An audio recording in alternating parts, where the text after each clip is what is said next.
Hey, it's Daniel, and today I kind of wanted to go over what I mean when I say I'm a Christian witch. Just because I've had a few questions like, what do I mean by Christianity? What do I mean by witch? But specifically, let's start with witch. What is witchcraft to me?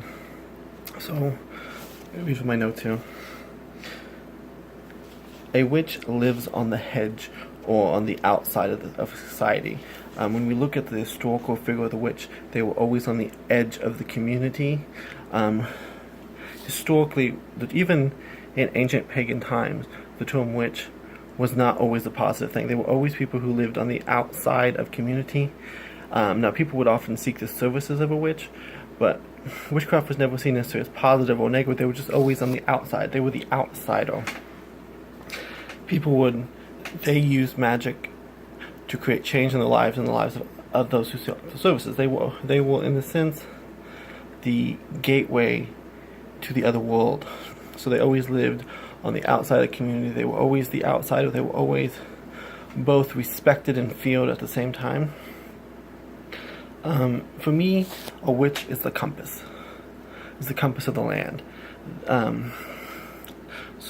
Which means they take the energies of the four compass points, north, south, east, and west, the energies of above and below, and they move it within themselves. So we got 4, 5, 6 directions. The 7th direction is inward. So we take all that energy and move it in. And the 8th direction is literally pushing it out to create change. So we take all those energies and then we send it out. Very much like Wiccans would raise the cone of power and send the cone of power out. And that, for me, is what a witch is. A witch is in tune with the powers of the land. They're drawing in the land. So witchcraft is imminent. It draws upon the imminent power of the land itself. So that's what Christianity is transcendent. It's more focused on heavenly realms, the above, the things you can't, if that makes any sense. So a witch journeys into the land and pulls those energies and creates change, while a Christian focuses on the heavenly realms in a sense.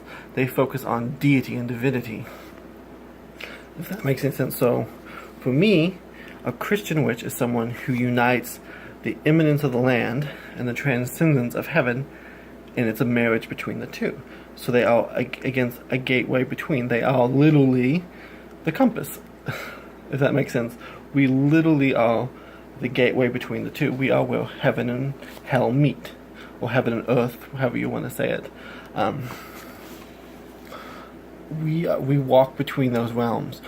We work with both the immanent of the powers of the land and the transcendent, the powers that are the divinity above us. So we take both those energies and move into our craft.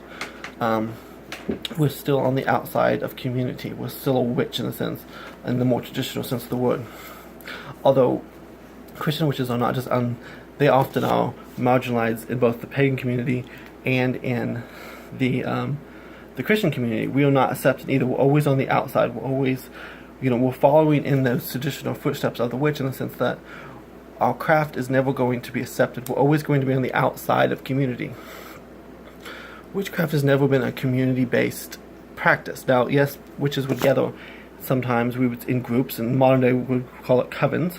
They might not even use the word witch sometimes to help, but even then it was a small little group that used and focused energy to bring about a desired outcome.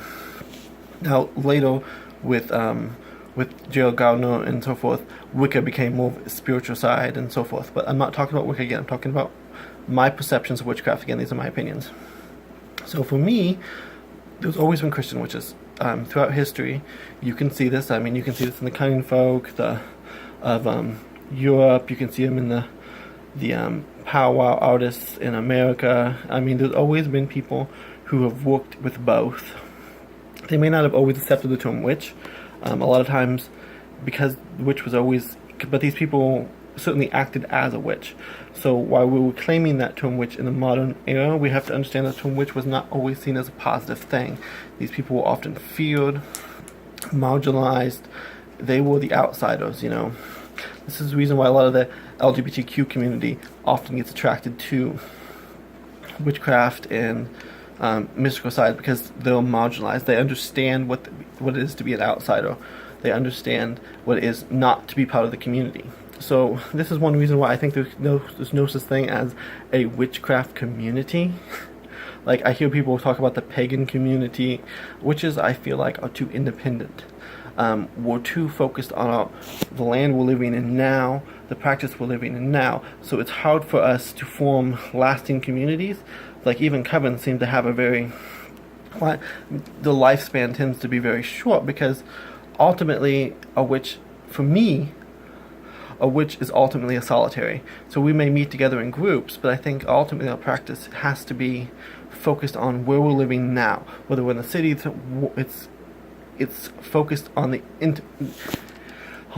what is going on now in the cycles of nature around us. Wiccans use the wheel of the year and so forth. I don't necessarily need to use that, but I mean, we use the powers of the land that we're living in now. It's a land-based practice. We work with the spirits of the land. A lot of forms of witchcraft work with familiar spirits and things like that. I mean, some did actual work with deities too, but a lot of times these deities were present in the land, which was very in ancient pagan times, especially in Celtic. A lot of the goddesses were associated with rivers and gods and so forth, mountains and so forth. So for me, a witch is someone who is working with the spirits of the land in that spot. Why, for instance, a ceremonial magician, they're not necessarily focused on working with the spirits of the land. They're more focused on, you call upon spirits and so forth, using the more ceremonial activities. They're more in looking for transcendence. Why a witch is more looking for, to go inward into the land. And that's why, sometimes I'll explain how I draw a compass round. That's one reason why when I look outside, I often use a compass round, is because it helps me literally pull the energy of the land into myself, mill that inward, and then push it out to bring me desire. For me, that's how a witch works.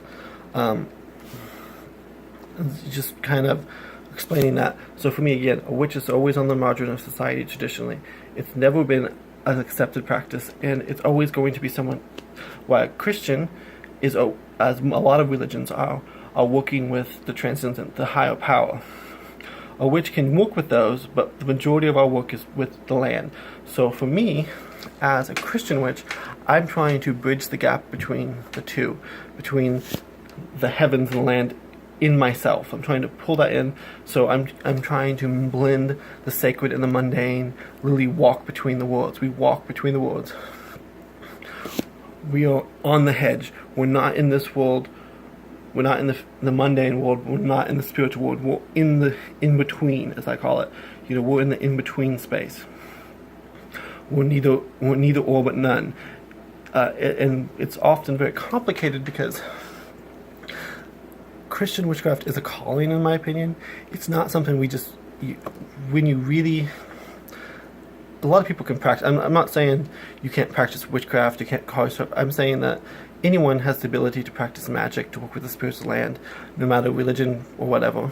But a Christian witch, for me, is really an unlicensed practitioner of magic, as they used to say. Like the ceremony magicians, a lot of the court stuff would have magicians and astrologers who would serve as, they were licensed. It was okay to do that. But the witch was always on their own. They were on the fringe of society. So in a sense, a Christian witch is a hedge priest. We are not on the accepted line of authority. We don't have that apostolic succession. In the Bible, it talks about, in the Old Testament, talks about the priest Melchizedek, and he was a priest of El Elyon, God Most High. So for me, I model my craft after the order of Melchizedek. He was on the fringe of society. Now, Abram, who later became Abraham, came to him, and they broke bread and drank wine, which is a which is a type and shadow for communion, and Melchizedek is a type and shadow for Christ. So for me, we live on the fringe. We are the hedge priest, or priestess if you're a woman, and we are the people that you come to when everything else has failed.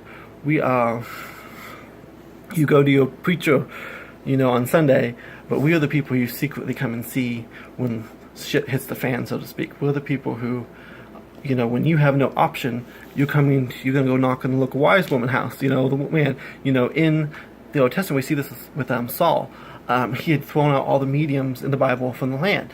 But when push comes to shove, he's like, where's all the witches? Where's the mediums? Of course, the word witch is not used. Actually, it would have been someone who with a familiar spirit, which is what a witch is, someone with a familiar spirit. We are working with the spirits of the land. She literally dug a ritual pit, called up the spirits, they talked to him, and actually, the familiar spirit actually was probably an object, almost like a talisman from my research. So she probably never used it before because she might, she was afraid. So she probably wouldn't have been like a full-time witch like we would. But for me, that's what a witch is. A witch is an unlicensed practitioner of magic. We're doing it on the fringe of society. In a sense, we're chaos magicians. In the sense, or Antarctics. We don't following this prescribed rules for us. We're working out our own. We're not following this prescribed path. We're working out the path. We're hedging the path ourselves. We have to pay that new for us. Each one of us have our own sacred journey. So, how we get up the mountain is different for each of us, and basically what I'm saying. That's what so in a sense, a Christian witch is a head witch. In that sense, we have to cross over into the other world, bring back that knowledge, and bring it into ourselves. So to be a Christian witch is literally to take the energies and blend it together and create something new. That's why I don't think Christian witchcraft is ever going to be accepted by either pagan or Christianity to a large degree, because again, traditionally a witch is always on the fringe of society. We're always going to be the outcast, the outlaw. We're always going to be working with those energies that other people really don't want to work with. We're focused on honoring the land, getting in touch with the spirit's land, and using that to better our lives and those who seek our service. And we see that in mythology. People often, like I said, when the shit hit the fan, would often seek out the witch. They're not going to the local priest. They're secretly going, at midnight, knocking on the local, witch's door saying, I need your help, because they know. And you get a reputation for that. So that's for me what a witch is. That's what a Christian witch is. It's somebody who takes the I can't even speak today. The transcendent and the imminent. Boy, probably have to. Oh God. But anyways, you get my point. I'm not going to edit that out. So if you don't like my videos, don't watch. But that's kind of how I see it. That's the mission of a Christian witch, is to be on the edge. We're on the edge of the pagan community. We're on the edge of the Christian community. We are the hedge priest. We are the people who we don't have that direct apostolic. We are of the order of Melchizedek. We're in the desert. We're the desert dwelling priest or the forest dwelling witch, and we're saying this is our practice. We are going to commune with the divine. We're going to commune with the land, and we don't need your permission to do so. We're that independent thinker. It's not based on fear. It's not based, we're not a Christian witch because we're afraid we're going to go to hell.